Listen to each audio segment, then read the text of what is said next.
A lot of that has also been spurred by online shopping. I think the high street is actually down very slightly, but overall, that's very positive. On the downside, I'm sure many people would have seen that the UK, the government debt is now over £2 trillion for the first time. So I think that down the line, there will need to be some measures taken to bring that debt back down to a sustainable level. And Kate, retail is your area of expertise. Were you surprised by the figures that came out?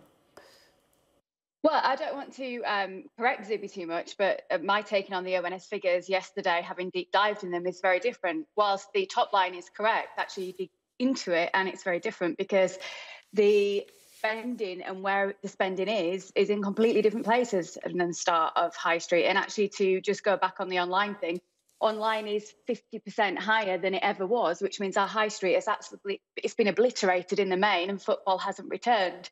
So we've seen industries like fashion have nowhere near the return to sales, and that industry is still incredibly sore. And actually the spend's been in things like where we've had a boost of petrol because we're back out buying fuel again, and we're buying a lot more food still because a lot of us are eating at home. And whilst Eat Out to Help Out is a huge benefit, obviously, if all that's doing is temporarily easing the situation because it's been supported with a discounting scheme, we have to see what the return to it looks like when people are paying real prices to help businesses create real profit. So I'm perhaps not as positive as Zuby sounds. Sticking with spending, Kate, predictions that lots of people will be spending and heading off to Portugal because they're taking off the quarantine list. Absolutely. So we've been told that Portugal has been taken off the list. That means that searches for flights has gone up considerably. We've seen 2,000% in booking for Portugal as people are trying to seek that last minute summer sun.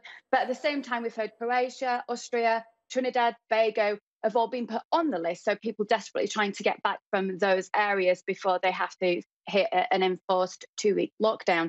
And I think the challenge is that we see this very topsy-turvy nature of countries on the list, countries off the list. When you read into the article, there's a lot of the governments of those countries asking for more of a regional approach to this. You know, like us, they've got spikes in certain areas. So could it be that returning visitors only from certain areas of those countries have to be enforced with a 2 weeks quarantine rather than the whole country with a broad brush approach?